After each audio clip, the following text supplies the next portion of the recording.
Addiction thinks in circles, whereas invention thinks in spirals. Yes.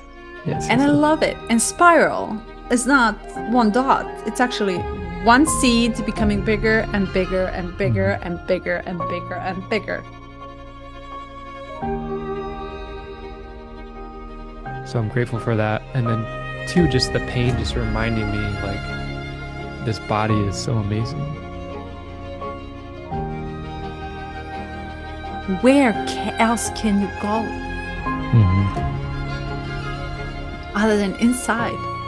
And Hmm. when you're so almost like forced to face yourself, you find lots of love.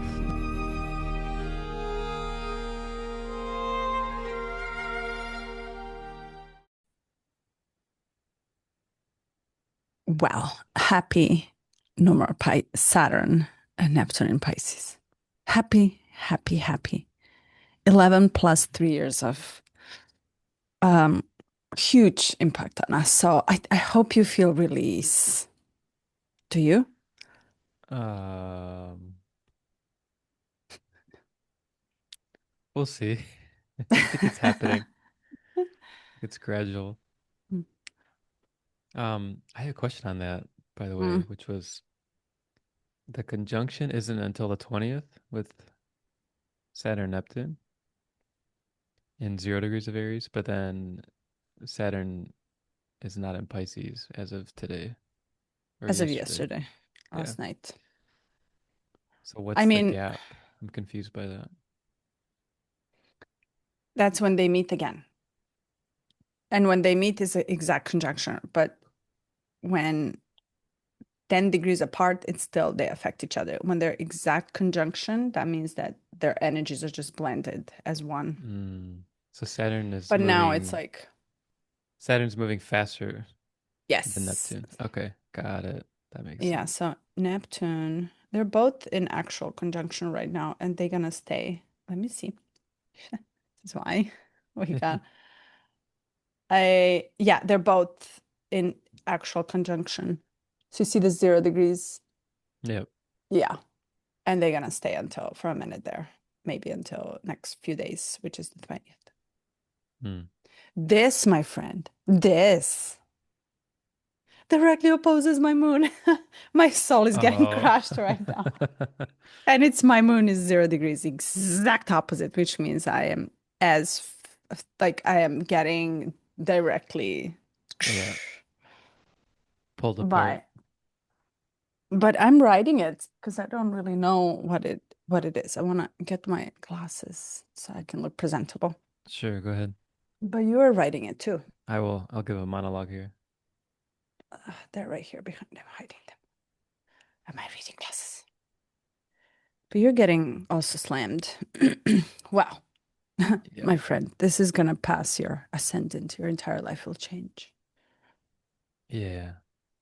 I should look up when exactly that is going to be. I can look it up. It's probably later this year, I would assume. Well, Neptune is there for 11, 13 years, you know, something like that in your sign. And Saturn is there 3 years, Hmm. which means in the But next probably year, Saturn, and then, yeah. So in a year and a half, Saturn will cross over. And then in roughly about,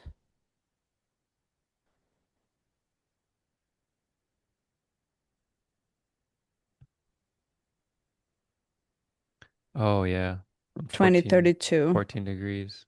So I got a lot of time. Yeah, 2032 for Neptune. Uh, you're gonna play with Neptune for quite some time in 12th house. I'm happy for you. This means you can totally So have revelations. Hmm? it's a year and a half, For 20, Saturn. 27. And yeah, I'm roughly Yeah, around like that's 7 years for Neptune. pretty much right on my north node too. My north node return. Ha. Yeah. Uh-huh. And your Uranus opposition too. You're about to hit that, which is Yeah. you know. But So much happening. wait, but can I just tell you, I think you are with your Piscean nature, Pisces inside of you will soft, it has have a softer blow, shall I say, meaning you can Yeah, take yeah. life softer in a sense, because Like you have the centered in that. connection. Yeah. And you also have the connection, which I think it's going to crack you open. I think this is actually going to crack you open to the more to the higher powers and divinity and supreme divine. My projections, but I'm always wrong. Yeah. So, Right. No, always wrong. Why do you say that? because it's true, I want to be always wrong. Oh, yeah. Because Of what does course, it mean because if I'm sarcastic. what does it mean if you're right all the time and miserable? I think the moment I think I really think that I'm right in everything, it would be the moment I stop being right.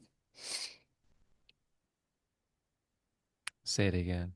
The moment I start believing I'm right in everything that I'm saying is the moment I will be the furthest away from me and I will Mm. start being wrong in everything. So I Sounds like claim, sounds like me as a teenager. great, I'm on a right track. How are you? I'm good. Yeah. Got some good Settled? sleep.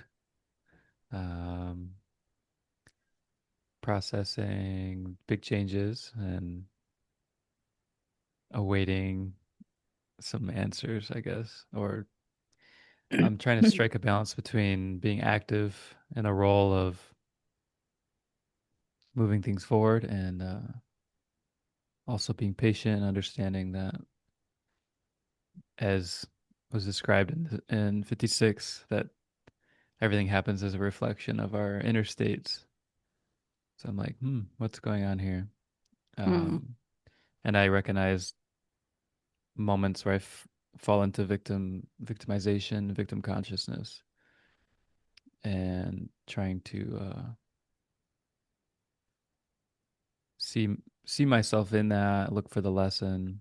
Oh yeah, and for full context, for since this is recorded, we are our housing rental agreement is ending in March, and we just moved in, so um, it's not as dramatic as an eviction, but it was abrupt for us. So we are like, and renting here in on the island is tough. There's not a lot available. So we're weighing all the options and trying to remain open and yeah, but it's been it's been good. I noticed the change because I went to a dance on Friday night and I'm like, man, this music is not clicking. Like it's it's too fast. I'm like the DJs are kind of just don't really care about the audience today and was getting in my head quite a bit. And then I ended up leaving like pretty early. And I was like, I think it's better for everyone else that I'm not there because I was just in a mood.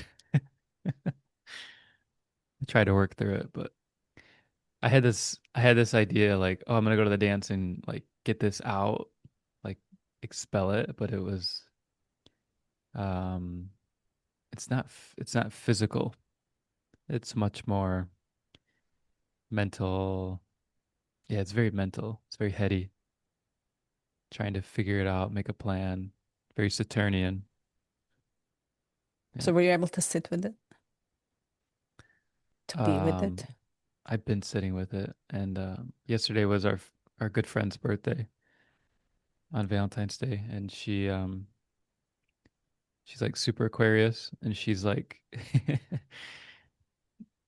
Carly's like telling all the stories about all the crazy things that are happening in our lives because she's an entertainer in that way. She's like, I'm gonna tell the grossest thing. I'm gonna tell the worst thing because she just wants to make people laugh and get them to squirm a little bit. And then our friend it was her birthday, she's just like, I just realized that this is the life I want, and I just want to have more of it, and I just feel such joy for everything I have. And this was just like, she kept doing this, and it just was like, I'm like, this is the change I need to make right now, which is instead of throwing the baby out with the bathwater and saying like, well, now, because this thing happened, it's all going to shit, and look how horrible we're being treated, and look how, and it's more like, hey, how have I lost my inner center so easily? And it's okay, and like having that grace for myself in that moment too, and for Carly. And instead, we're just returning back to what what do I want in life? And what I want is largely like what we have, like just energetically speaking, and with our relationships, with our business, with how we parent, and with being here on the island. And I am very grateful, and just returning to that gratitude. And it's very soft. It's not like, oh, I'm just gonna switch it, and then like I'm such a joy to be around all of a sudden. Like it's like a very, has to emerge in its own time, and I'm recognizing that too, instead of being reactive and trying to like compensate, which is false, and it will eventually fall, and then someone has to witness you crumble and become a complete mess. It's like I just need to give softness in this time, and yeah, gain awareness Mm, around what I'm trying to continue to create. So mm. yeah. It's beautiful. And that softness, are you able to meet it? Yeah, I'm hearing it now. hmm Mm, And this chinky was like really good timing, because of course. I apologized to the kids yesterday. Um, I'm like, hey, Daddy's been distracted in the mornings. I noticed myself waking up and wanting to jump right into the phone world, and uh, Escape. doing more scrolling than I usually do, and just, it's like in hindsight, you have these moments where I remember Luca asking me a question, and I'm like, sure, buddy, and then just doing my own thing, and it's like I place myself in his shoes, and I was just like very deeply remorseful for that. Of course, it's just a few moments, but I don't, that's I'm very intentional about my parenting, and I would hate to be the product of my own creation around like the things I least want for my kids, is like what I experienced. Just Mm. like emotional distraction and emotional unavailability. So yeah, I made amends yesterday, and that it felt good to like meet them, and then they were cracking me up. Koa's been cracking us up lately. He's so funny. He's a little comedian. He's got 56, as well as Really? Jace and his EQ, and they're both just comics, just constantly. Mm. So funny. That's cute. So they're teaching you. But, in a sense, the distraction, I love how he breaks down the distraction into outer and inner as well. So you can go both ways. We can go both ways. And I think there's this like, I often think about it because we're all guilty of it, right? So it's almost not even, it becomes part of the life. But it became part of the life so much so that now you have to take an effort to remove it from life. hmm And in a sense, AI will do the same exact thing, right? So it will take an intentional, full of attentional effort to realize that what's happening, so that way you can remove it and take your space for yourself, so you can recover or reset or set the energies in the way that you desire to do so, or you have power to do so. And I notice that when I indulge into the distractions that are in the outer world, this, like, I almost crave to take the power back. And then I grabbed something, which is this pseudo power, which actually, ironically, takes even more power away, and it drains hours away from actual life and living. So, and then you wonder, this whole internet thing and scrolling and distractions were not really designed to become distractions, or really, I don't think the mind who created it and clicked for it, like the mind who created AI, really thought with this intention to come in and distract masses mentally away from themselves, rather than it became that, and became that with our power giving away. And as we gave more power away, it became its own thing, which is now a total destruction. And and just to add this, okay, yeah, I'm gonna go back and forth with this, but he did say that as if the Christ consciousness had to manifest itself at the lowest level possible in order for it to find itself again. And I'm finding this loop of losing it all so you can find everything back in the Hmm. right purity is so present in the recent times. It's like, okay, well, it takes an effort, it takes awareness to come to into your mind, or for you to become aware, so that way you can see clearly that the loop is happening, that you're about to lose everything before you actually gain something more pure. Hmm. And when you step away from what is happening, from the exact granularity of what is happening, and you zoom out, then you will see that something is correcting you into the path that you're supposed to. And these little hiccups become, ouch. They all then become, ouch, I got distracted, or we took the wrong turn. So now Hmm. I'm thankfully getting corrected, or course corrected by powers that are mine, of course, because I'm getting directly affected, and probably much more than just me is at play.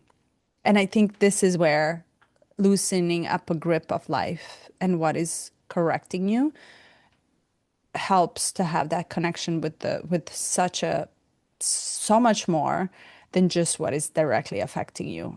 It's hard to pack, but it's also not that hard to pack and move elsewhere, where for the purity of your life and innocence of your continuation Hmm. is Yeah. meant to correct you all, you Yeah. know. Yeah. There's a a metaphor from yesterday, which is like I you know I don't mean to grind on Carly here. She's great in so many ways, but yesterday she's struggling with changes in plans and delays, and it was just like we wanted to leave to to go visit with friends at like 10 o'clock, and for some reason it just kept getting pushed and pushed and pushed, and the kids needed this, and then we went to go get gas, and then one of them had to go poop, so we stopped, and then all of them had to poop, and she's just sitting there like this, and then Luca needed a hold, and then she ended up walking out of the car. She's like, I gotta have space, and I'm like, okay, but I there's nothing I can do. Like, this is what he needs right now. I'm not gonna just leave him. And so she ended up just walking, and then once Luca was done, I called her and I'm like, where are you at? I thought she was just like shopping and was gonna come right back. She's like, oh, I'm all the way down the road, almost at Pahoa. I'm like, what are you doing? It's raining here. Um, but she in her moments yesterday, she was just unable to process delays and changes in plans, and like she was feeling like it was personal, like this, it was like personally against what she wanted to happen. And we ended up having a really good night. Like, we met up with our friends and we had dinner together. We went for a walk, and it was just what ended up happening. It was the day was so much slower, and more deliberate and more intentional. And, in a lot of ways, you get what you need, not what you ask for. So like you said, having that openness and the ability to shift and adjust is so Mm. key, especially in these times, especially now, because we don't really know what's coming. We can guess and we can make predictions, but we we don't know how it's going to affect us personally and what the world will look like Mm. in 10 years time. And Yeah. I also think it's in our favor because it's bringing us back in the present moment more than ever before. Hmm. Future used to be very tangible. In the past, no longer is, which means I cannot lean in the future and to make sure it's consistent. It's actually, I can only lean into what I'm experiencing right now. And I just want to add one thing, and that's stepping away into a solitude of processing Hmm. for her, in a sense, is okay. Okay, I'm just gonna go forward and I'm gonna expand on this because I think it's so important. The sacred marriage that we're talking that we are trying to evolve into of two souls and union is not just energetic connection where you blend in and you understand each other's needs without trying to alter them or help them, like that push and pull that is very much present. I really think it has to do with not even a holding a space, such a trendy term, but rather than finding yourself in the moments of your own solitude. Because I can tell you I'm very different when I sit with myself. Why? Because I get to meet me. Yeah. And if I don't have time to meet me, I will not know what I'm looking for. Hmm. And in the marriage, in a construct that is given to us, that is totally pulled away from us. That is actually taken fully from us. And and I am getting speechless because it's like you would want to know me who I am, but you can't know me unless I know me, right? So Hmm. to step away in order to find the center is necessary, and we don't allow this in marriages, in unions, especially if you have small children who are constantly in need of your presence. So is the full presence there when you're not inside of you? And what will take you to be back into your center so you can actually be centered for your children, right? Hmm. So I think this is so profound because there you can really connect yourself with your own higher conscious potential, right? So it's like you cannot evolve when I'm constantly merging with you. It's really hard. I think you're almost like limited to your own expand to not expand and to for that expansion to be taken away. So secrecy in it is in private chambers of processing, which she took. And it's beautiful that you were able to actually hold it and hold all three children together. Well, it's mama is going to spa, Hmm. mental Yeah. spa because right this moment I'm about to, Hmm. you know, Yeah. I'm learning, I don't want to say the word detachment. It's just more like understanding. What she needs is different than what I need, and how she processes looks different. And, I need alone time when she doesn't sometimes. And I take my alone time in different doses. So just having grace for the individual within the the container, right? Like we're still both individuals and we have to honor that. But it's the beauty of like being challenged or being squared by another, like pulling at something and then having space to like figure out where you're at. And two, like the parallel here in having disruptions having like things not go as planned.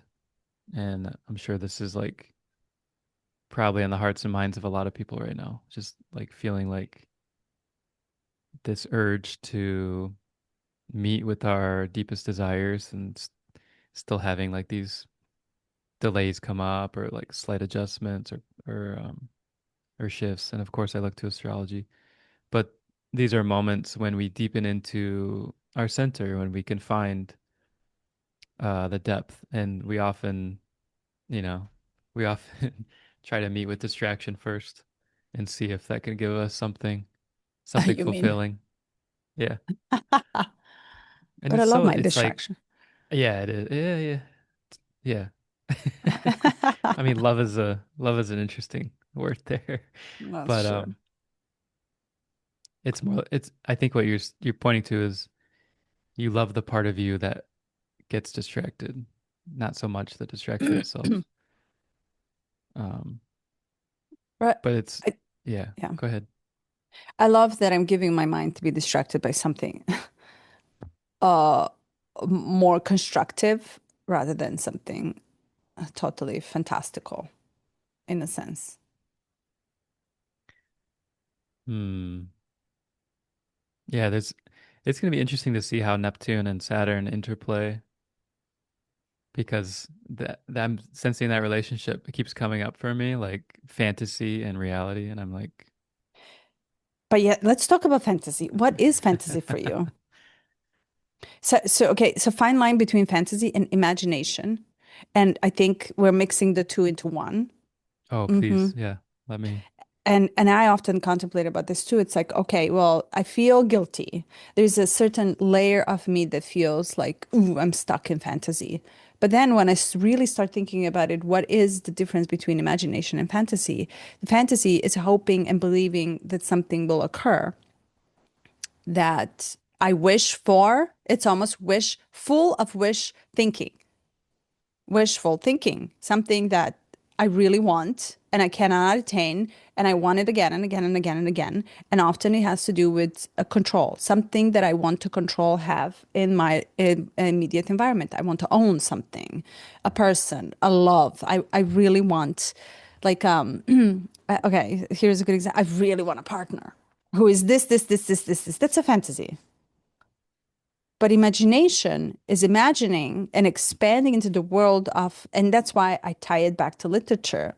If I'm reading if I am using the brain to create a parallel world in which I don't hold onto anything, I don't want anything. I am practicing myself being expanded in my almost like the other realm of potentiality that I'm getting invited to feel expansion rather than being in a grip of something I can't have. Fantastical, right? So I don't want to own Disneyland, but I want to go and experience myself being innocent in the Disneyland, in the world of children or a childhood, my childhood. I want to become childhood. And I want to add to that, Romeo, stop crying, please. Man, I'm just, man.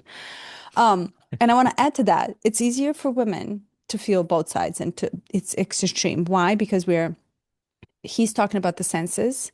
And when you're touched by the divine, let me backtrack. Sorry, I have so much to say right now. I'm kind of mixing things up. When you look into the primal beauty, meaning the beauty as the essence, as a gift to all of us through nature, as example.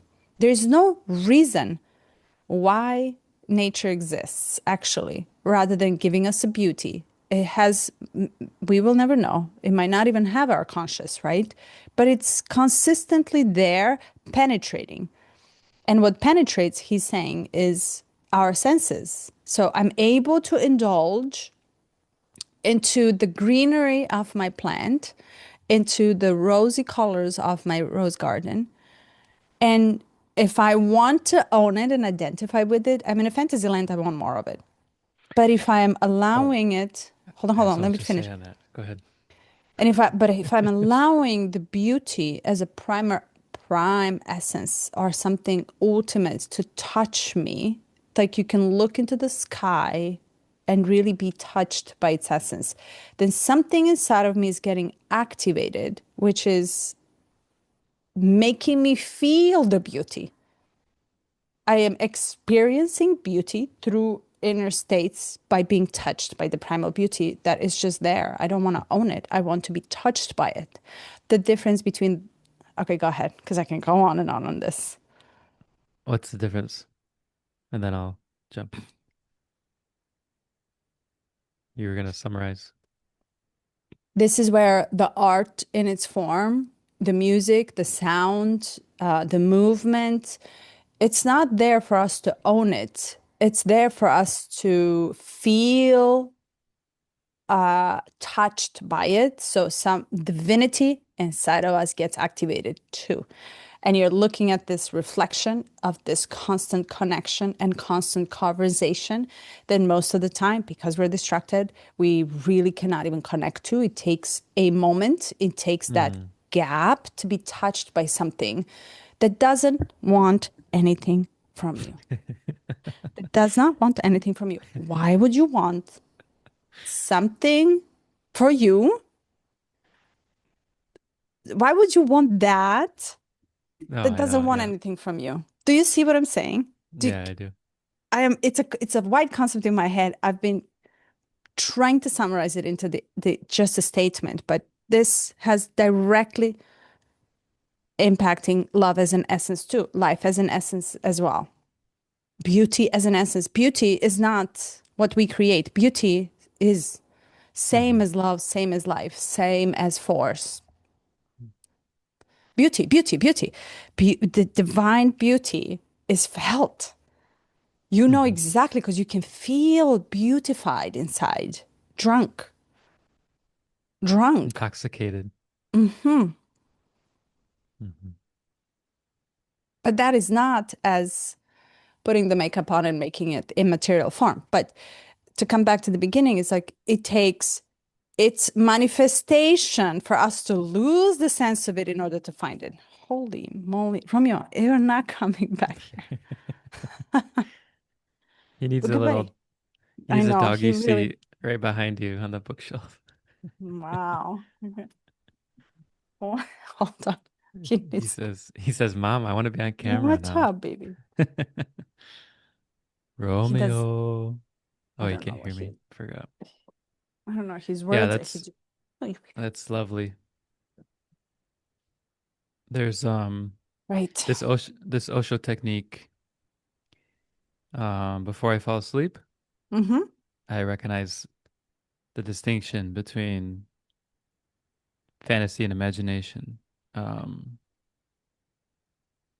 and when I catch myself in fantasies, usually I'm pulling an experience or a person or an event or a wish, and I'm just like spinning it. And I'm sitting there and I'm like, I wasted all this time. And it's, well, I don't see it as waste, but I'm just like, in my attempt to try to recall my day, I'll just like drop into fantasy. And I'm like, wait. I was doing something. Go back. Because you recall an event and you're like, shoot, you have like association. And I'm like, oh, how often does this occur then? This is occurring quite regularly and without any sense of deep awareness around it. Otherwise, I could immediately sense it and let go of it. Um, whereas I was describing this to you when we were texting, whereas imagination is something much like dreaming. And I was, the one night, I was becoming aware of the dreams themselves because I was working my way backward. Mm-hmm. And I'd be like, well, I brush my teeth and then, get back to lunchtime. And I'm like, and then I was holding Koa and I was dancing with him. And then the hippopotamus was barking at the dog. And I'm like, what? Like, what did you just say? I just catch myself. And then I'm like, oh my God, I'm starting to dream, but I'm still like having some awareness of it. And that feels like more closely tied to imagination because it's not something I'm desiring. It's just emerging. It's just like appearing. Um, the other the other piece I wanted to point to is our senses are receptacles, the receivers. Our Hmm. ears are like satellite dishes, they receiving. Our eyes are just optical nerves, and then there's a hole, so they're just receiving light.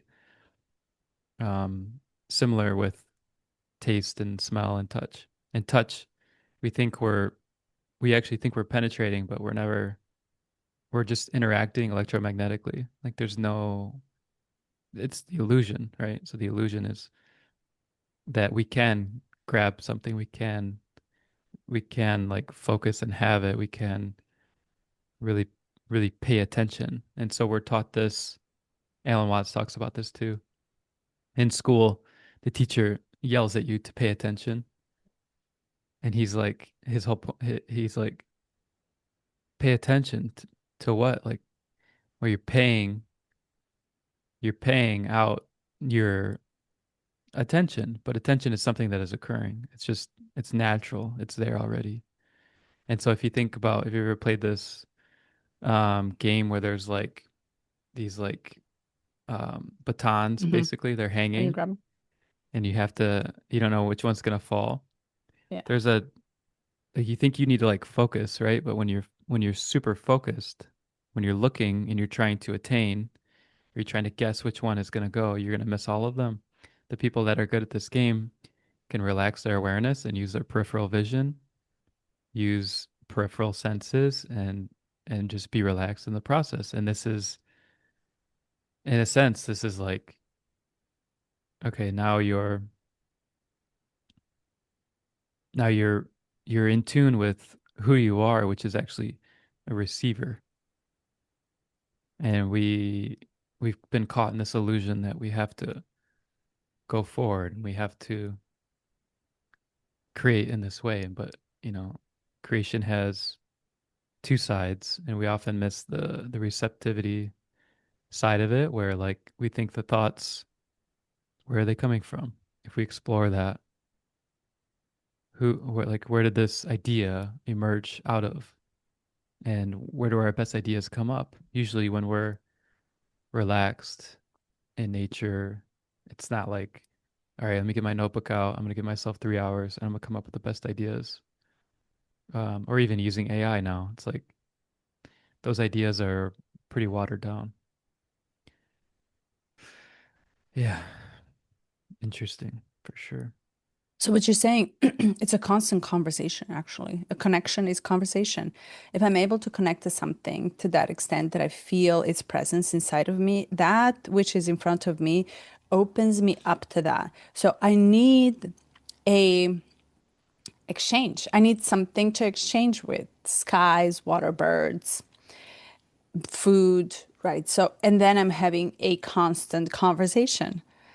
And that conversation, not one bite of any food that you eat over and over again is the same bite if you really have a conversation with that, which is the touch.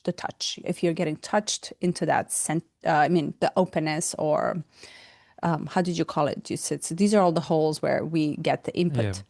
receptivity, Receptors. reception. Yeah.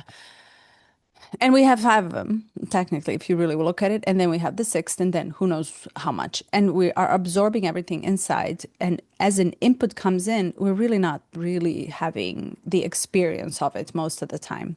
And experience in then becomes that input enters into our inner world. And then now, am I able to actually connect to that which is happening inside? And 10 out of 10, we're not present for that conversation. That's why we eat just quickly, right? So that's why we're like, you only see red cars because you want a red car. Like we're so, it's the amount of input is so vast that we have to be selective to process something. But also the part of us talking to it inside is almost non-existent until you realize, oh my God, so everything is offering me a intimacy with self. Everything outside of me offers me an invitation to enter through the door. So these are the doors, right? And then once the information gets inside my house, inside my temple, how do I feel? Is it initiating me into something that I do not understand, or that it's much much bigger than what I can, what I can understand? Meaning, the understanding of such things is just very limited too. And if I am open to feel, then I will feel much larger size of it. I will feel it in a larger way and not be able to explain it. So in the temple, information is totally knocking us to wake up. That's why I Hmm. take to beauty.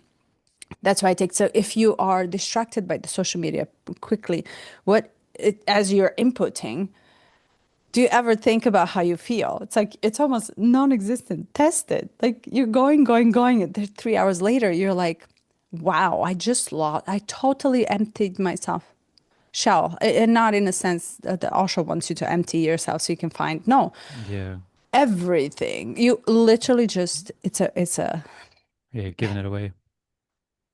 yes. But if you're It's looking into the photo or the whatever a painting, and you're able to tune into it, will that initiate something inside of you? Will there be a knock on your inner door for total entrance, for you to enter into it and be curious about it?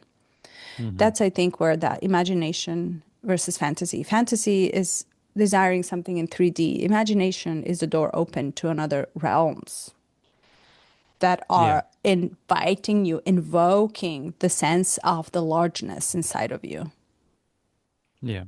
that Yeah. you simply cannot control or say, take. You can't take it. You're almost,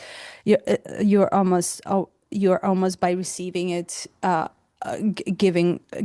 saying goodbye to it already. Yeah.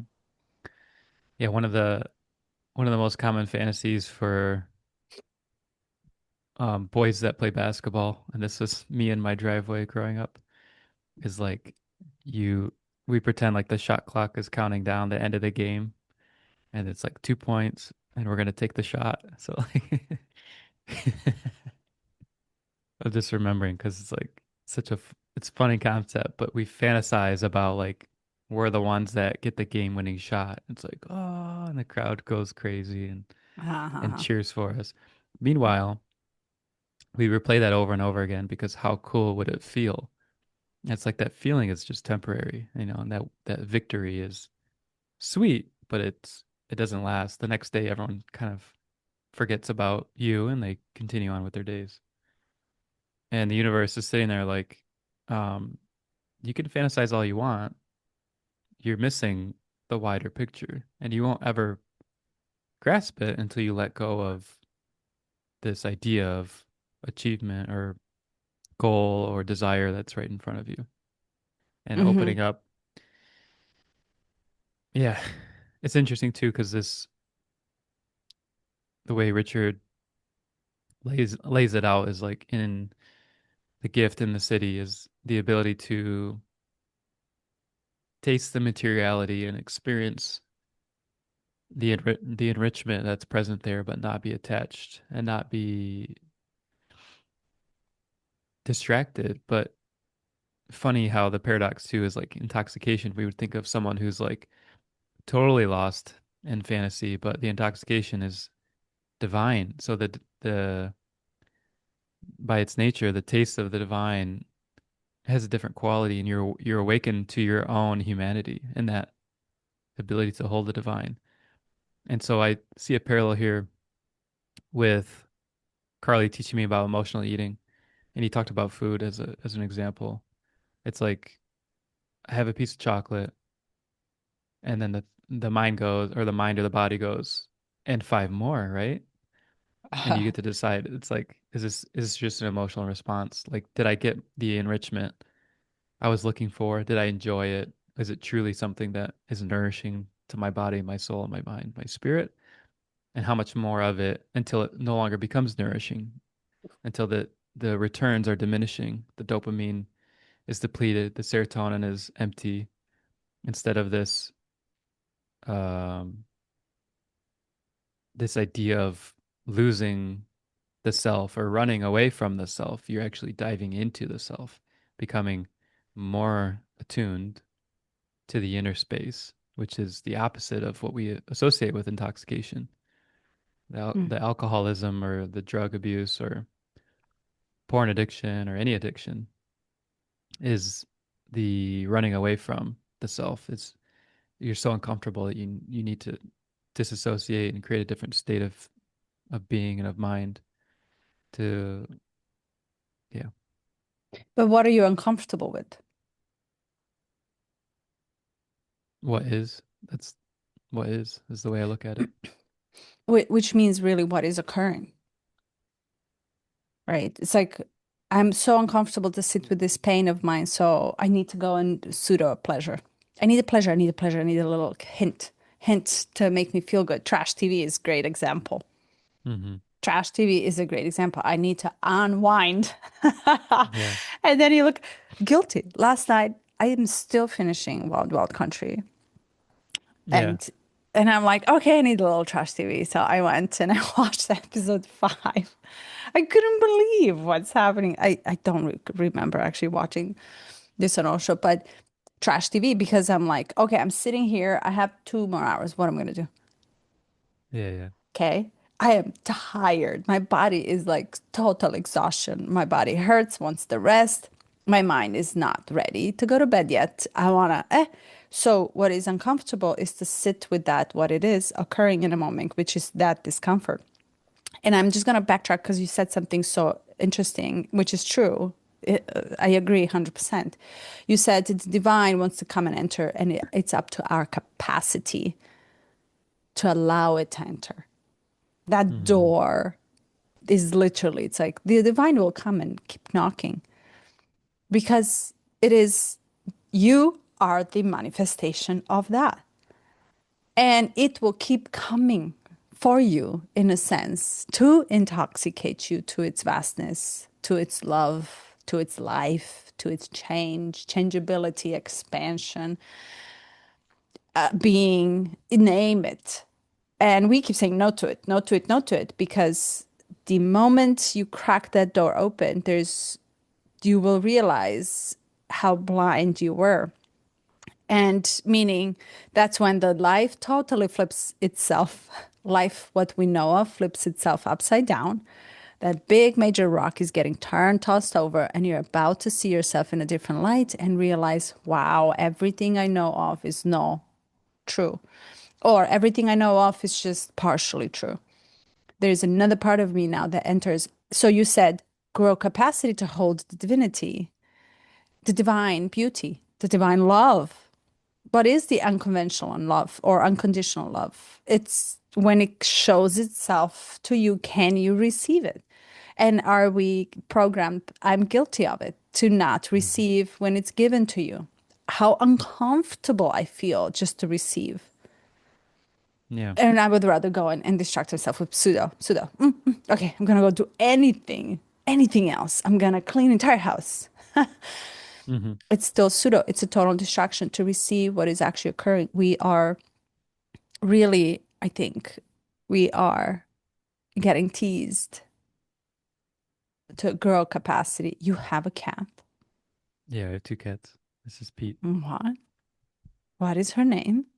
This is Pete. Pete is he. And what is he doing here right now, 2 years later? What do you mean? 2 years later? I have no Oh, idea that you had. Wow.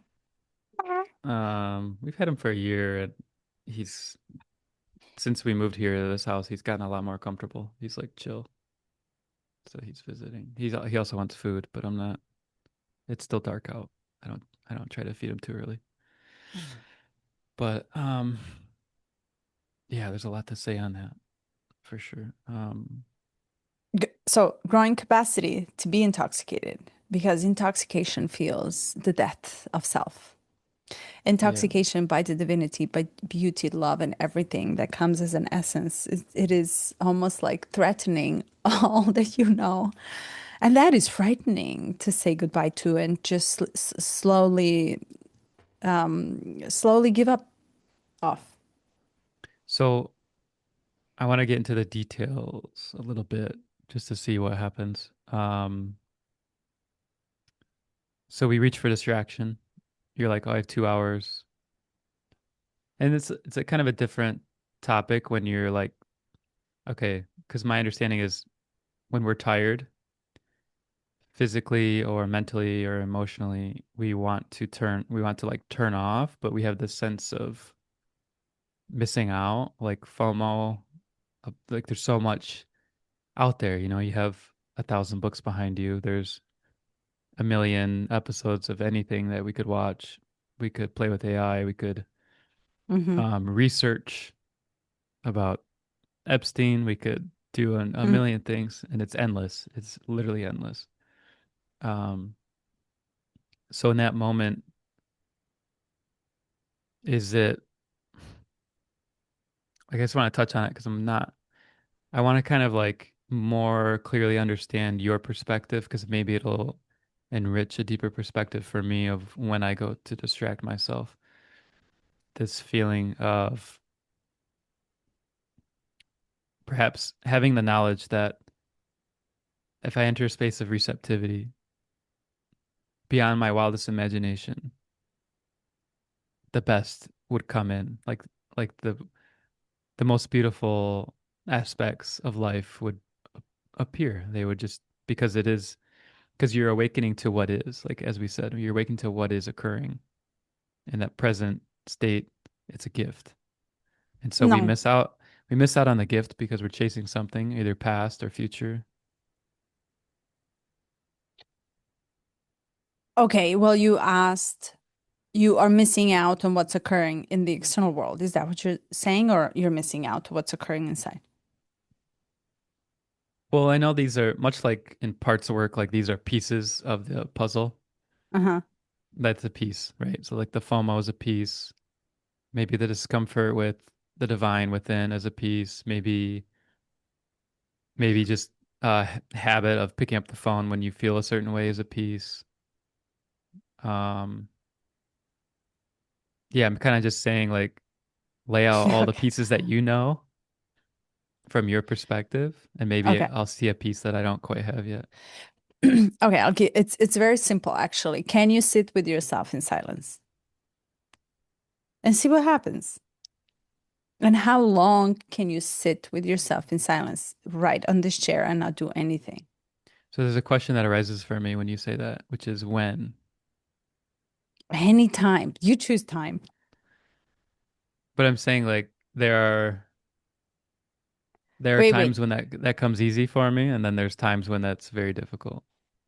Okay, well, choose the difficult time. Why run away? You have to do some work. When it's easy, there's no work. You're just floating. But actually choose, even if it's easy, sit with silence. Silence, sit in silence with yourself and see where is your mind going. See, it's almost like meditation with open eyes and full awareness of what is happening. Literally sit in the chair and see how long can you sit in one spot without, ooh, I want to read this. Ooh, I have something to do. Ooh, sit and I think this is the capacity to grow, to sit with what is happening inside. And when I say what's happening inside, has nothing to do with missing out the external world, because the external world will continue rolling. But the ability to stand still while everything is rolling is what we're missing out. I think this is where we get sucked into someone else's train rather than actually having the capacity to sit and feel yourself in it. So if I am feeling FOMO, can I sit with feeling FOMO? If I'm feeling anger, can I sit in feeling anger? If I'm feeling joy, can I sit in being touched by joy? Can I sit in it? Can I feel what this feels like? Can I experience it actually as it occurs? And it's not, I think it's that simple. It literally, can I sit in silence and stare at the books without wanting to read them? And if I desire to read them, what in me? Then it becomes the inner conversation. That's where the privacy of solitude comes in to help you talk to yourself. What is inside of me that wants to read and have all this knowledge? What am I missing out? What's the layer behind? underneath it, beneath it, another one, and another one, until you actually start laughing. And laughter is catching yourself up in a full circle of, wow, it actually has nothing to do with what I thought it has to do with. But I can only do that when I'm sitting still. I sometimes, most of the time, actually cannot sit still because my energy is so fast and it goes 300 miles an hour. It takes so much for me to collect myself, but look how much energy I have for everything else other than self. Imagine if that is just brought back to me for just 5 minutes of sitting still. So the practice takes every morning. I can do that in the morning. During the day, I cannot. So now I know that I can do that in the morning because I woke up fresh. My input in my head is just from the dream, the land I just left. I'm coming inside of me, and then I'm able to actually settle. If I start my day in the silence chunk in the morning, my day is totally different. And it's true. But if I'm coming after a busy day at home and I really want to sit, I want to sit with the self, not with the tired body because I'm tired. I want to sit with myself.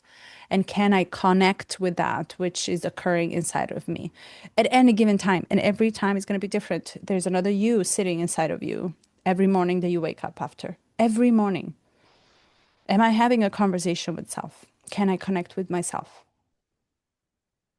And just simply And ask why. What is occurring? mhm, Actually, don't even ask why. Notice what's occurring and get to know it as it occurs. yeah, curiosity and play.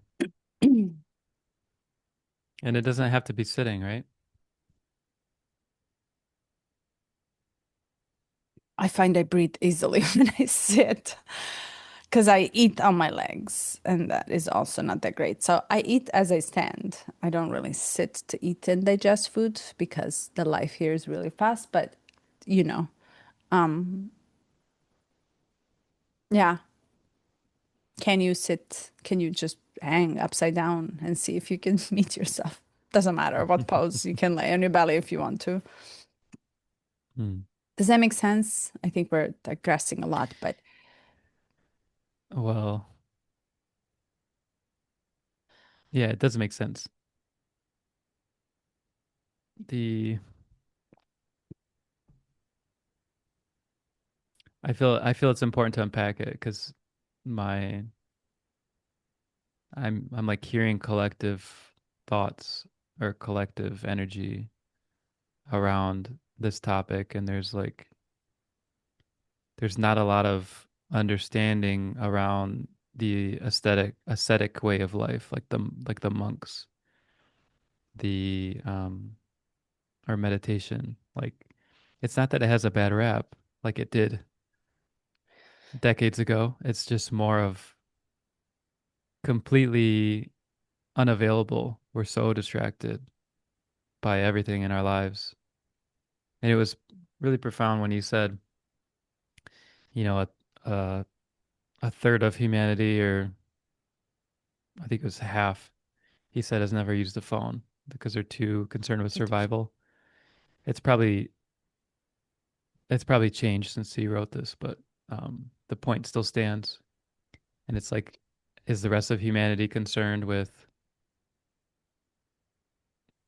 helping those people? It's like no, because we're so distracted by what's occurring in our lives, and that only it doesn't go away with. So like we see the hierarchy of needs, and we assume, okay, when I get to here, when I get to there, then I can do the thing. Then I can go and help the other people. Then I can create the dream business. Then I can like whatever it is. never And stops. yeah, it never stops. And I think what's a gift in learning presence, learning awareness in presence is the ability to see that it never stops. And so what do I actually what am I actually creating in all my habits and my goals that I've set because I'm supposed to set goals and whatever I'm chasing? And is it actually aligned with what I want from this life? Or is it something that I'm putting off to the future in hopes that I'll be ready, once I have the job figured out and I have the money, and once I have the partner who fits perfectly with me, then we'll conquer the world together and we'll make everything better. It's like this fantasy. Mm. Control, it's which is total desire to control your life, Yeah. which in reality you can't imagine. Imagine accepting that you are tossed like a freaking vegetable in a walk Yeah. in life. Imagine just go, oh, I have to go here. Oh, this changed. Okay. Go here, go here, go here, go here. Imagine. It's very frightening to allow life to toss you over. No, let me rephrase. It's frightening to accept that the life is tossing you Yeah. over. Which I think is why a lot of people, because I talk about astrology almost nonstop now. Seriously. Yeah. I'm like, oh, that makes So sense good. because you have this here, and I could look at your chart and we could talk about it. I'm just because I'm so curious. But I see the more I understand, the more I see pieces fitting together, and um, to me, like we're all in this walk. I love that. I love that analogy. We're all in this walk, and then there's like some crazy vegetables who look at each other and they're like, we're just being tossed around here and being fried in oil, and the chef's going crazy, and then people are like, get out of here. Like, this is too much. I can't take it. And that's what I sense. Even people that approach astrology, or they're like, oh yeah, I know this, and this. Like typically here, people are like sun, moon, and rising. And I'm like, we're just scratching this. Like, did you know your Mercury? Do you know your, and I go in and they're like, yeah, but like they don't get it. And I think it's not because they haven't been taught or they haven't been Yeah. curious. It's just because there's some fear. There's some like level of loss of autonomy that they are fearing. Like, oh, this means I don't have control over my life. It's like Hmm. I there's mean, illusion all the way down. yeah, so they almost want to control what they don't know, meaning they almost want to control what they know. Right, right. Well, it's like I'm going to deny that there's any part that I don't know. Yes, So I'm going to which say is like that's pseudo, that's woo woo, that's not real. And it's like your denial doesn't make it not true. yes, which comes back to what we don't know we destroy because we don't find it valuable. We're so afraid of it. And let's go back to Wild Wild Mhm. Country. Actually, origination of whatever happened was the group of people that didn't understand what was happening behind the hill. Oh my God. And let me just add that too. I watched the documentary of Petrovna Blavatsky. Same exact thing happened with her. There was only one person, I didn't know there's a apparently. documentary about her. I'll have to watch it. When you really think about it, she was the first initiator of uniting all the religions of the world. Think saying, "Hey, all play part. They're all one." Uniting them in pushing forward, and she also have superpowers that she actually presented in a physical material realm. And there was only one person that said that's a woo-woo. That one person. And it actually went back, interestingly, to close off the society completely, which still to this day lives. And which, by the way, was there are people living across all over the world living per Osho's teachings. Doesn't matter what happened in the end for the collapse. But Hmm. Blavatsky was corrected 100 years later that indeed the accusations were false. 100 years later after her death. Yeah. Well, and this is true around a lot of mystics. Like Nikola Tesla, he was accused of stealing and lying and deceiving and cheating, and any great Yeah. mind divinely Will be connected. crucified in the beginning. Yeah, But you crucified. see what it takes? It takes for it to bring it at a time when the collective is not ready for the collective for it to eat it alive and to Yeah. reject it, refuse to completely due to the fear. But what that means is that there's a seed Yep. entered into your psyche, into yourself, and then now you're penetrating. And then let's just add to that. It so makes sense. You're learning how to grow capacity to hold that which you don't know. Yeah. I'm I am, hmm, I'm not sure what I want to say here. I'm deeply attuned to this energy because, um, in my human designs 3-5 and the labels for 3 are martyr and then 5 is a heretic. So I have the lethal combination for a mystic of being a martyr heretic.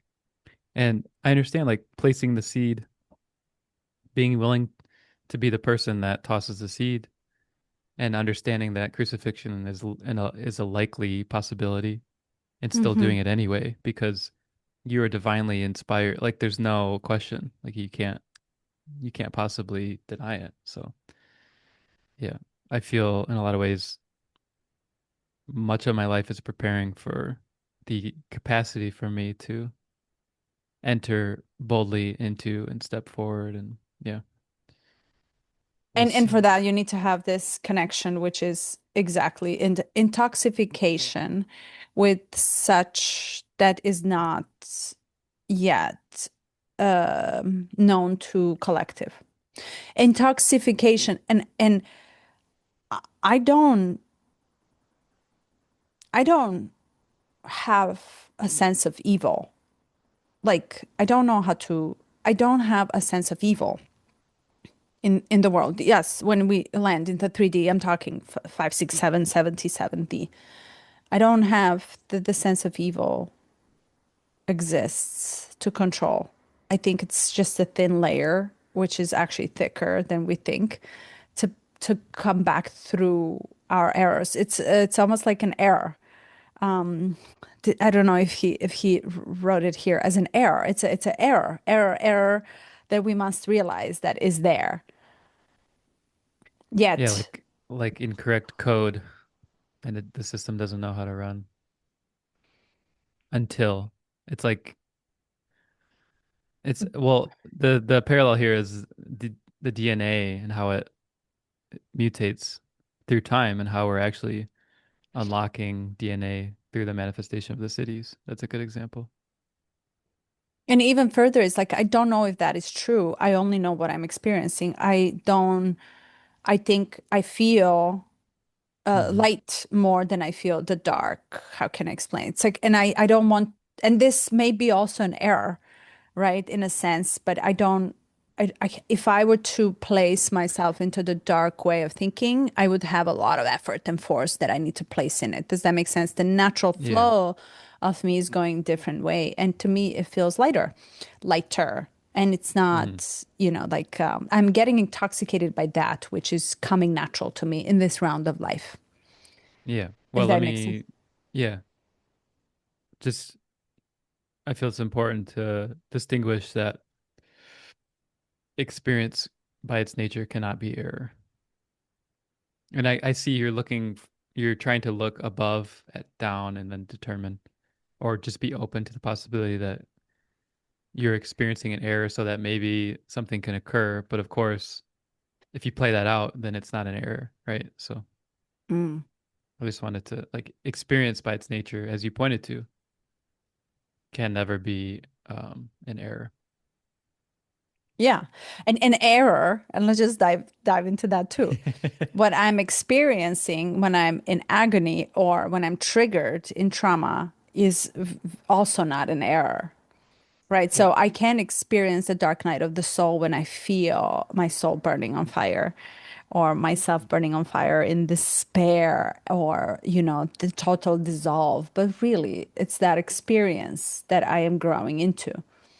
So I'm actively participating in something that is much more than what I'm actually experiencing. So yes, in a sense, you're correct. Experience itself is not an error. It is totally occurring all the time at every given moment. Hmm. Right. Yeah. But to come back to a and I lost my train of thought, but to and I really wanted to finish it.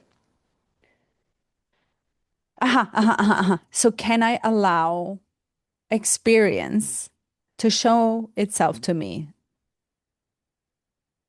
Am I allowing the full experience to show itself to me? And am I just sitting there? And am I able to sit in a chair for 5 minutes and allow it to happen when it occurs? So these are opportunities when I'm getting activated in one or the other way. These are chances for me to sit with that which is occurring rather Hmm. than getting distracted right away because I'm freaked out. And I'm more freaked out from sitting with it and Yeah. easily programmed to go and run away from it. Yeah. Yeah. Yeah. It's just the noticing and the decision to look at it, truly, like you said, sit with it, be with it. I like the parallel I'm noticing is with Osho going inward in this. You didn't touch on it directly, Richard didn't, but the five senses were known in ancient China as the five thieves. Hmm. And it's draining the vital force or your chi from your body. And I think the parallel, the awareness we develop um, towards how our chi is being pulled from us. And then the only way to become aware of that is to close, hermetically seal. So he talked about sealing the five senses.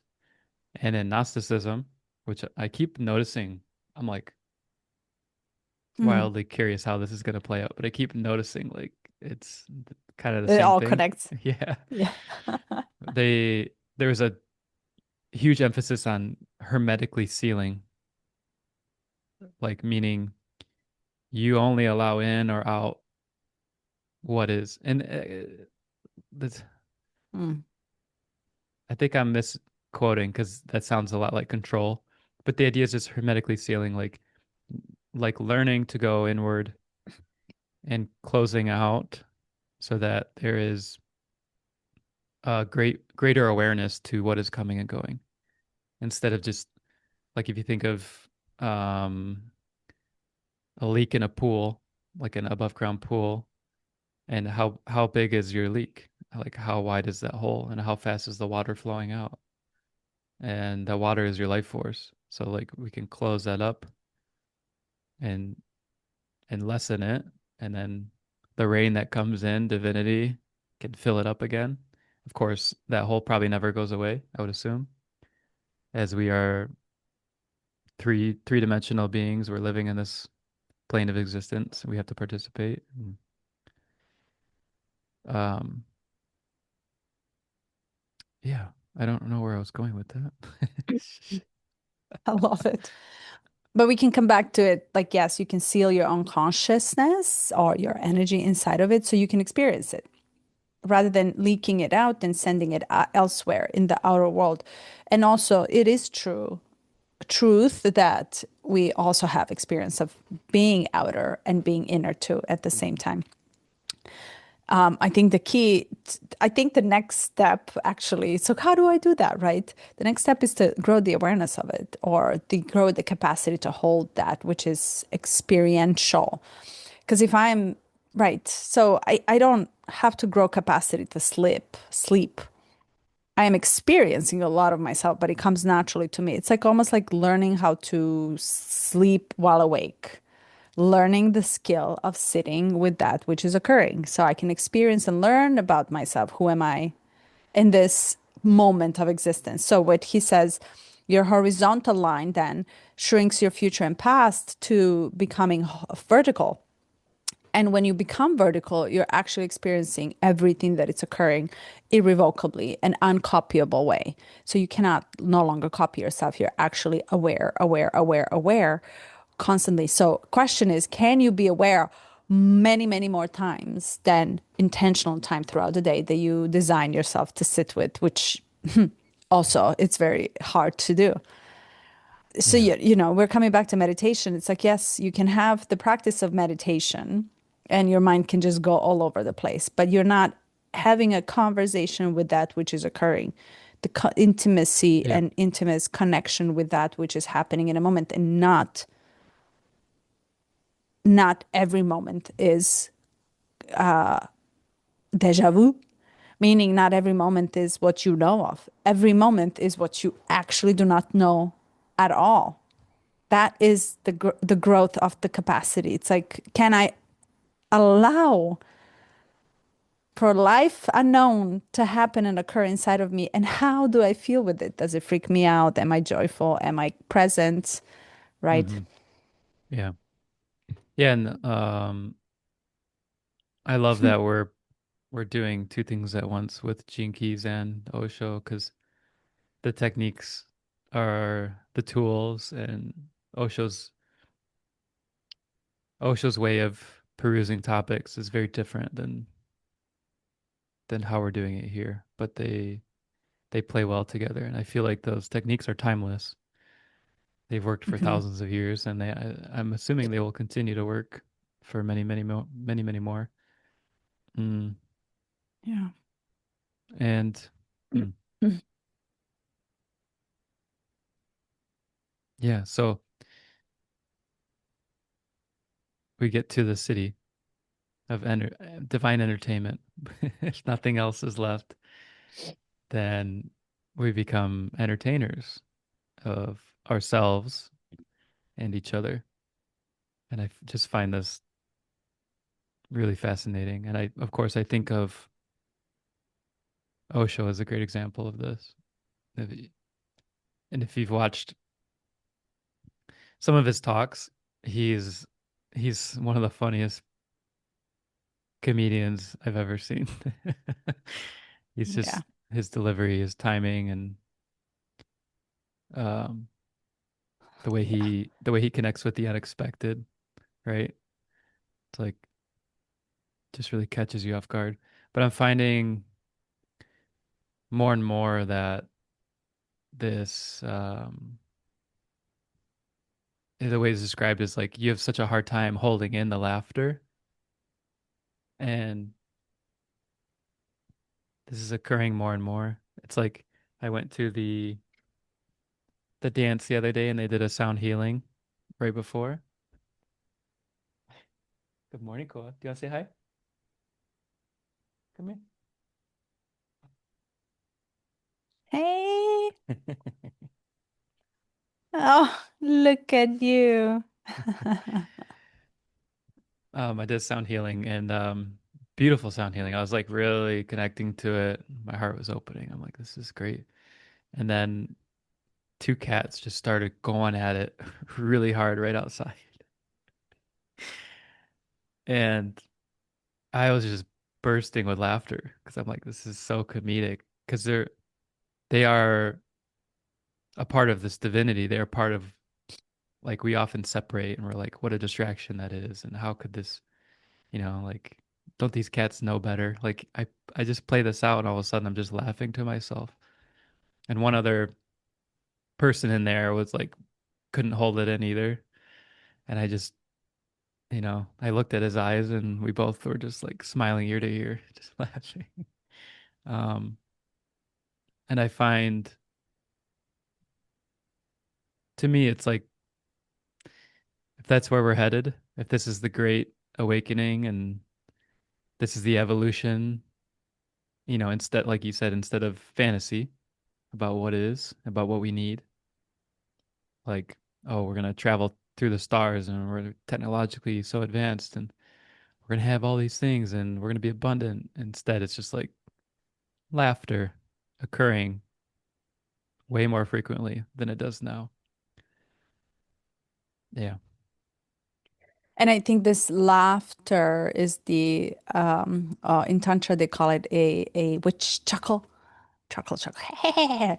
When it comes out, when actually it opens your heart a lot. So when the Kundalini, this is the teachings, I've never experienced this. I did experience in the ecstasy and the blissful, orgasmic, explosive way. I've had experiences of chuckle, meaning I would laugh and cry at the same time because the energy is bursting outwards and your heart is so open that you can't help but not to laugh to what is happening and what is experiencing. And I think in the city here, he speaks of something that you can't control. It just comes out naturally. And because you're getting intoxicated by the experience of life, and Hmm. it's the experience of everything, everything at once comes in, summed up, so you can't help but not to laugh. And I also find that when you catch yourself in your own trap, the laughter occurs right after. Yeah, yeah, yeah. When you Yeah. catch your mind in your own circle and it bites its tail, it's like the full circle. You're like, wow, how is this possible? Hmm. And the third is also being touched, being open to get, and this occurs in a slow motion too, when you slow yourself down so much, especially in the nature, and you're getting touched by the sound of the waves, but you're really actually having not the conversation with the ocean, but rather than with that which is occurring inside. So these are all, you're getting entertained rather than you controlling and swimming, you're getting entertained by the gift of life. Yeah. What a paradox that in the shadow we have distraction, and then the city would be like all about entertainment. Like what? Uh-huh, You uh-huh, know, uh-huh. like what? That paradox shows up over and over again because you're giving it a different meaning because you're now experiencing it from the same thing experienced from a different part of you Yeah, like changes the meaning, the whole of you, the as whole much of of the you. whole as you can possibly access, and that it's undeniable. You know, it's Uh-huh. undeniable. Yeah. And then I talk this out of the experience when you're still on the other side of being distracted. We're talking about love from a very different parts of us, and we can't meet love, life, essence, anything. It's like it's, and then this wholeness becomes a poetic expression because you really cannot, in poetry, it takes only one sentence for your life to be changed. One, sometimes even a title, Oh. Mm-hmm. Mm-hmm. Yeah. for your whole life to change and get a different meaning. Whole life in one sentence. Mm-hmm. I love that he wrote Mm. about Rumi. I knew it. I was like, oh, he has to touch Rumi in the end. And Yeah. then I turned the page. It's like, of course. Mm-hmm. Yeah. Intoxicated, being drunkard for life, and actually enjoying every sip of it that comes and occurs to you. Every sip is a gift to you. Then now you're like almost afraid to even take it because you don't want to ruin its beauty, its Mm-hmm. richness, its potential. The divinity touches you so much that you start realizing your own potential. Your own potential becomes the curiosity. I wanted to say it becomes a joke. Actually, it becomes a joke because you're never going to assume it. You're never going to absorb all of it that you are. It's impossible. And you start laughing because you're really trying to take everything that you're almost limited to take by being a human. And of course, it's going to be fun. Imagine if I told you, Eric, you're CEO, you're for, Mm-hmm. and then when I wrote, because I actually didn't want to send you that at all, but I sent it because I know your meaning of CEO for you is different how I see you, right? So of course it's Mm. going to be very different. And I sent it to you because I wanted to see how you're experiencing it, and you didn't care to say anything about it, whatever. And then I replied back, you just said it resonated really hard because I know that your Capricornian CEO wants to do one thing, but somewhere there deep inside, your CEO of care, of love, of potential is different CEO we were talking about. That's why I replied it back, a CEO of nurture or of care. To care is to love. And to care so much about everybody else that don't even give a shit about you is so much love inside of you and potential for love that you can't even compute it. It's yeah. I'm Yeah. always salivating when I talk about the intoxication of vastness. I'm literally salivating. I'm getting aroused by it.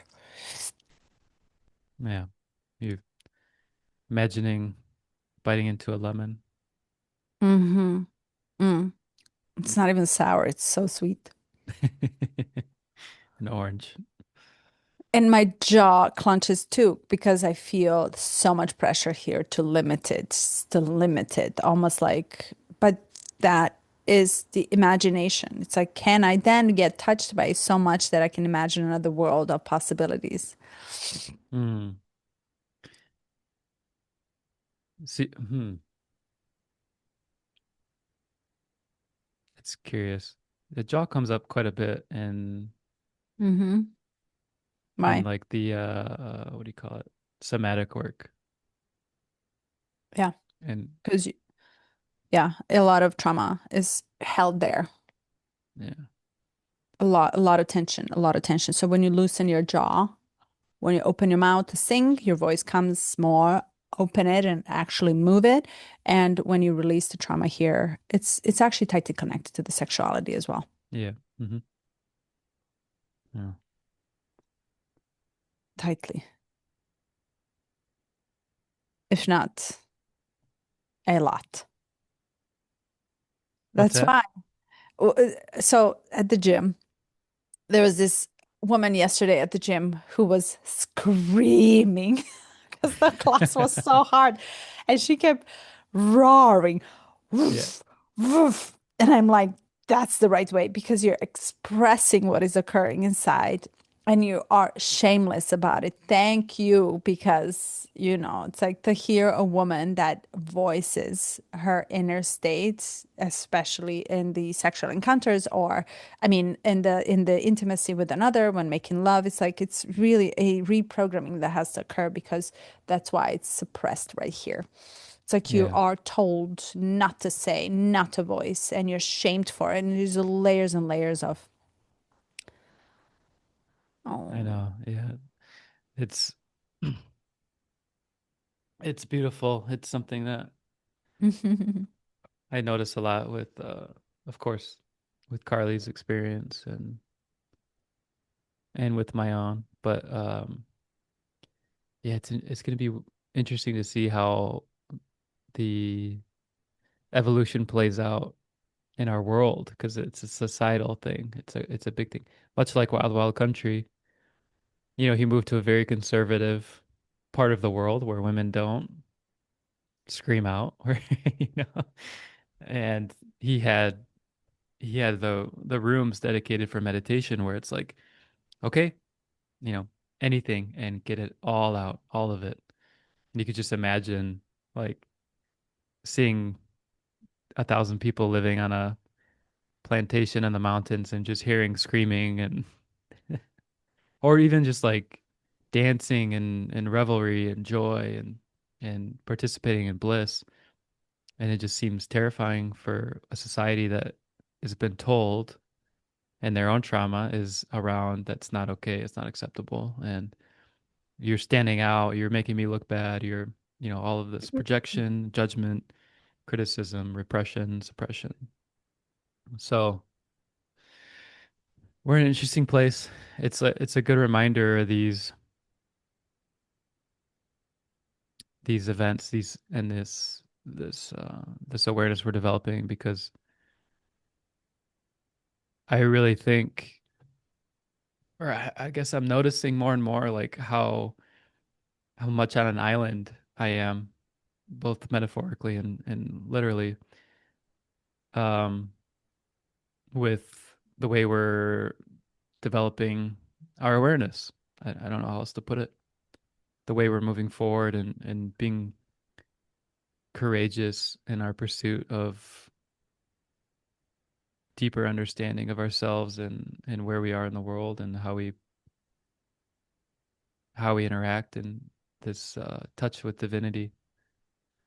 Um, I had something I just keep slipping. Yeah, I think I lost it for now. mm. I mean, you feel you're in the right place, right?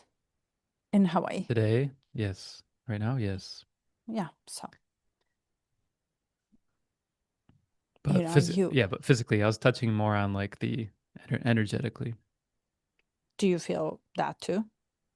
Yeah, more and more. every every day more and more. Um, and I looked forward to our talk so much this week. I was like really anticipating. Even yesterday, I was like, I think I'm gonna go read 56. Uh, Right. I had to restrain myself because I like to have it be fresh and not feel like, oh, I'm recalling something I read yesterday. But oh, this is what I want to touch on, this technique of going backwards in my day. And I had a moment the other day, just like in the middle of the day, and I was just going backwards, like somehow going throughout my day, it's leading to like I'm having memories come up of like childhood memories. And I'm like, weird. It's weird Mm-hmm. because it's almost a memory that I used to have this memory. It's almost like a dream within a dream. And I'm like I'm like, did I repress this? Did I, like, these questions are coming up. I'm like, why did I completely forget who I was? But I think it goes back to there's just so much that we deal with on a day to day that we can't possibly hold, at least, I don't know. I'm curious, it's like, can we hold all of who we were and also be present in who we are now? Mm-hmm. Mm-hmm. Mm-hmm. And I think this is the realization that we actually cannot, that we are limited by our mind to hold every single fractal of occurrence. So our Mm, mind is equipped enough to say, to totally box it, box it, box it, box it. And then the body also helps us defend ourselves from it. So yeah. the realization that we're limited is really like, and the desire to not be and become unlimited is bringing us this, okay, I can only hold this much, but here I can hold much more. So Hmm. if I am create and if I am feeling alert, invited to expand more than just this, then I'm dropping into a totally different body of experience. And here I don't have to answer. I don't have to explain. I can just feel and be. Mm. Oh, it's interesting because my understanding is that memories are stored in the water of our bodies, in the tissues, in the fascia, and so it's like, and if our senses are receptive, including our imagination, our ability to dream, and then you would assume that same channel is also our capacity to explore our memories. So there's some interaction that's happening where our body is like revealing, it's like electromagnetically, maybe we're accessing the water that's been stored in different parts. Of course, we don't know how memory works to that degree, but Top down versus bottom up approach. Top down is this top. knowing, feeling, versus bottom up, experiencing, and then giving it a different meaning.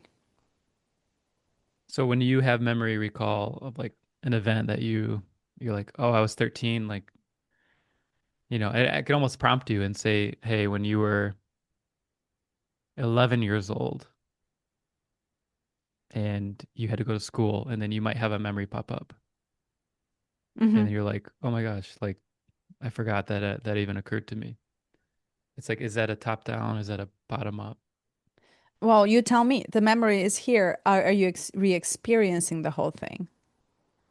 That's trauma. That's shame. And I'll give you the difference between the shame. It's like if we assume that the shame is just everything that we think of.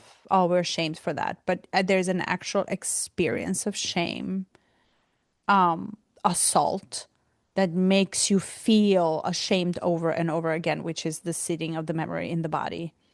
And that is the actual shame that is rooted into the experience. The majority of it is I'm bullied, I'm shamed for talking, or I'm said to be ugly, or I'm shamed for this and that. So it's a lot of it is the form in a thought form coming.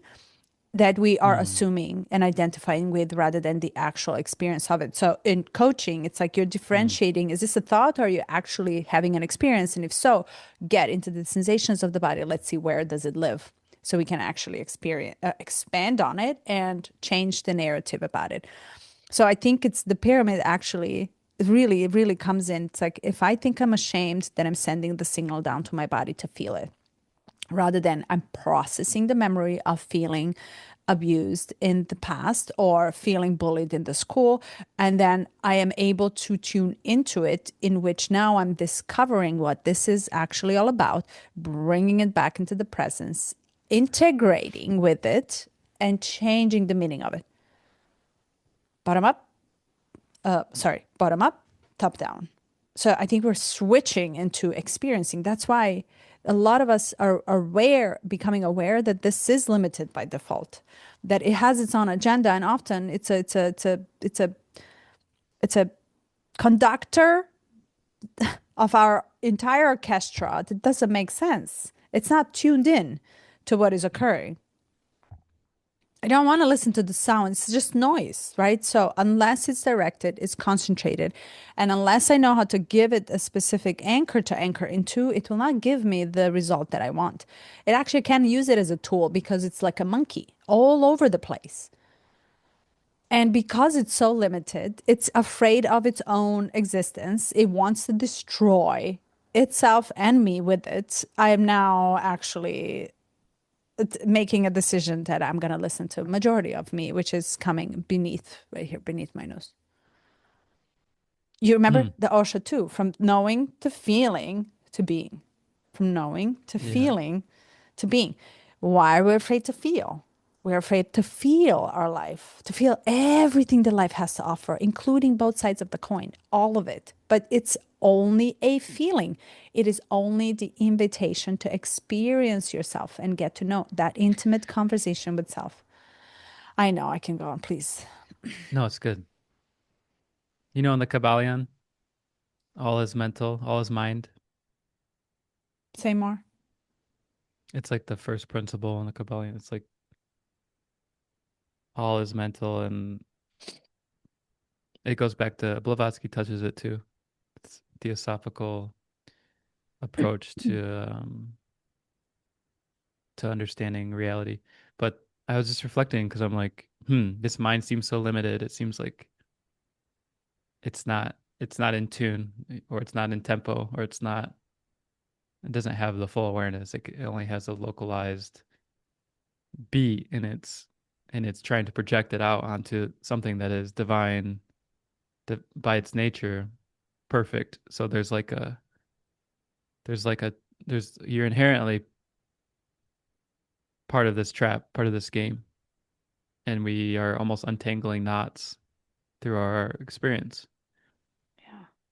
And I'm just reflecting on the bodies. So we have physical, emotional, astral, the mental, or no, maybe it's causal and then mental, or mental causal. Anyway, regardless. And then I'm reflecting on the Kabbalion, all is mental, all is mind. And maybe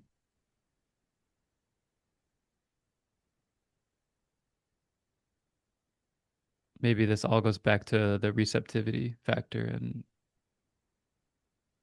then if mind is receptive instead of projection, instead of exploratory, the exploration happens when we go within, when we access, like you said, thinking, feeling, being. When we go to being, there's a greater mind that we touch. There is, and so it's almost like this fractalized version of mind, of mentality, of the mental is it's limited, and by its nature, because it's limited, we entangle ourselves within it. But I'm like I'm exploring it because I'm like, what's the point of the mind? um, if it's just tangling knots so that we can untangle them and learn to release them, that goes back to this cosmic joke, right? It's like, of course, Uh-huh. it's all beauty and perfection, yet we participate on such a level that we find ourselves in the midst of entanglement and chaos. And anyway, we can wrap up. I know you're gonna run to the gym. No, we have 15 more minutes, but I want to touch base. What's the point of the mind? It's the same question as what's the point of love? It's a mystery. The love is mystery. Life itself is mystery. It's mysteriousness that will never be coded, but it's there. I think mind is just too young to me. It's really Well, childish. Huh. yeah, I yeah, it's young, it's like immature, but it's pointing to like this veiling, who knows, right? But let's assume like we incarnate, we have a greater existence, a greater understanding and knowledge, and then we're veiled. Because this is what Blavatsky talks about too. And so we're veiled so that we can deepen into a greater awareness. But of course, it's it's down the whole line because if we trace it all the way back, it's like we had it all, and then we limited ourselves, and then limited and limited and limited to perhaps the most limited besides being animalistic, or reptilian, or just a bacteria. Anyway, I'm I going way love it. out there. So I love it. Good, good. It makes sense. Then it makes sense. When you stretch yourself so thin that you lose yourself in it. And can I just mhm. add to that too? If we learn, so watch how we learn because of the mind how to love. Okay. Gotta come back to it because he references love and Rumi and divinity of it. Watch how we learned how to love, which shrank our love so much so that we killed it. We killed the vibe. Now we no longer know what it feels to truly love in its own purity. And I like to think is that the moment we start changing the way we love ourselves, the other, everything around us, and when we exit the limitations of its form, its material manifestation, we're able to open ourselves up to experience love that it's bigger than just that person with just that role, that concept that we were given and we learned how to obey to. And the moment we start feeling ourselves larger than the being, or than the, I'm sorry, than the human, larger than the mind, larger than the body, larger than the love exchange given and taken, I think it's almost like we're adding another coin in the piggy bank of love for future. The same way, like in the past, we gave another coin, a piggy bank for mind. So now we became full of mind, rich in mind, but not rich in feeling. So now we're on the precipice of knowing that the piggy is just that's all we can do with mind, really. But there's so much more that we can do to feel. And now we're dropping down into the feeling and adding the coins into the piggy bank for future. And why I say for future, because we are an active creators of what is to come. Yet we just don't know what's coming. We will never know. We cannot feel what's coming. It's the unknown. If you have, would you rather know or feel? And if you, and why? Because the future has potential to be yours too, in which you're going to evolve from. It's not just this. Okay, so let's okay. If what is now was the future just yesterday, then what I'm creating right now is the future to come. And I don't have to know what it is. I actually give up of it fully. But I'm experiencing myself as larger as being, and I'm willing to participate in that which will make me even bigger. Meaning there is the reason for everything that is occurring. If there is no reason, I wouldn't be. So if my reason is the development of unconditional love, oh, I'm going to work real hard for it. And I'm going to discover it. I'm going to feel it. I'm going to sense it. I'm going to find these trials and errors and I'm going to live with it. I want to find the way back. into that which is came from love. Why? Simple example is because if I am created out of love, I, me, is created because my parents loved each other so much. And there was this moment of union that occurred. And when they loved each other, they had no clue who they actually are. They were blind in love. They were intoxicated by something much larger than themselves. They were totally out of self. And they created me. You were created exactly the same way. You created your children out of love, out of that union. So if I come from love, I work for it in the future. To me, it all makes Hmm. sense. To me, this is a perfect story to live in the storyline. It's a perfect story. You're made out of love and you're dying for it over and over again. And your heart is going to get broken over and over again because everything is love, really. The hellos and goodbyes, same way. Yeah. Hmm. And just to add to that, yesterday I was walking in the nature and I realized like, oh my God, everything is giving itself back to where it came from. Everything. Everything in nature given to us just to penetrate the beauty inside of us is there temporary. It will not be. It actually is going to give itself back to where it came from. And then you see these massive trees that are literally like so old, who knows how old, crumbling slowly down, changing colors and coming back into where they started from, the same exact soil. So will we come back to where we started? And where did we start? So the Hmm. death becomes then the love itself. The ending is the dying. Anyway, you're breathing heavily, so you're like, where did you go? By the way, no, I'll share where I'm at with that. But um, did you see that they found that plants with owners, they can sense your presence within 2 miles. So they will elicit different growth patterns and different frequencies. And when you come within 2 miles, they will sense your approach and they will change. Hmm. Very Well, in tune, and how very in tune everything is. This is why it's such illusion and delusion that we actually participate in.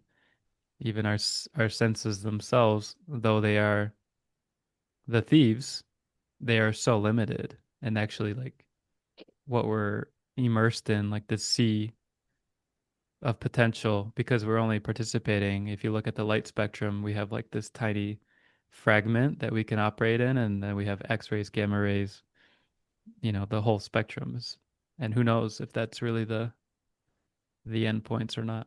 But what kept coming up for me, and of course, because I'm contemplating the mind itself, love feels different to me, and I understand experientially what you're saying.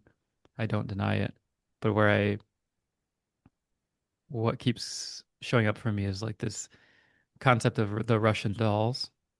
mm, yeah. And so with like language and labels and um, compartmentalization of ideas and even of this life, is I'm like, okay, it's another doll, and then there's another one, and then there's another one. And if you've seen like I forget what it's called, but there's like computer software what it shows fractalization, and then you basically there's a video and then you dive into it and it's just endless. It's a conceptualization of infinity. And what I find when I'm diving in, just observing, is I'll try to attach, not even try, it's just like I'll find myself attaching to points in Mm, this infinity. And what's occurring is like I'm trying to locate the self. I'm trying to locate the sense of who I am within it. And it's all occurring regardless of my own awareness. And then we have perhaps the opposite side of the spectrum in this Russian doll, which is everything being conscious. If plants have this consciousness, then what else? Everything has consciousness. Though we don't like to, we as a society don't like to give out that label easily because we feel like we have something unique and that we're special. But it's like Hmm. everything has consciousness. Therefore, this participatory nature, it's emanating out as much as it's involutionary as much as it's evolutionary. We're growing outward as much as it's coming down and inspiring from something much greater within us. And then, of course, I think part of why I'm getting wrapped up so much here is we have Saturn has just left Pisces, and you'd think I'd be out of delusion, but now I'm like, Oh, really, you? yeah, well, what is happening here? Like, okay, Ah, what do we, good. time, right? If time is the essence of our our past, you could say, in terms of just how we perceive the world. And this is going to be challenged as it's in Aries and as it crosses Neptune, it's going to be challenged. Um, Mm, yeah. So mm. I sit inside the Russian doll somewhere and I recognize the more I unfold either way, I find another piece of it. And it goes back to like we it's it's just I'm gonna laugh because you and I have said this multiple times. Sometimes it's bitter to receive it. Other times it's sweet. And right now there's kind of like a feeling of both, which is like what you and I are saying is well, what we've said before is like we're all just this is all bullshit. It's bitter and sweet today. It has this flavor of well, I don't want it to be. Like I want what you and I are participating in to be meaningful, to be real, to be awakening deeper love within us. And while I feel experientially that it is true, I cannot help but feel this this participation in the Russian doll and this it's almost like yeah, what do I do with it? I leave it. Sit with it. Yes. Tire your mind until you're so tired of it that you want to sit with it. Yeah, I'm gonna go run an ultra marathon with my mind. This was good. And we keep coming back and showing up for it. And I think that is actually very much what cures it or heals it or feels it with a different information. It's the presence of just being here. And, recently I've been, and now I really gotta go, but I just want to add one thing. Recently I've been thinking, it's like, oh, what is left to talk about? Yeah, right. Is there anything left for us to talk about? And that was 2 months ago, and 2 months later, oh, Yeah. sure, there is. So we keep showing up, and then we keep showing up to add that coin into the future. And each coin to me is energetic imprint into what it can be.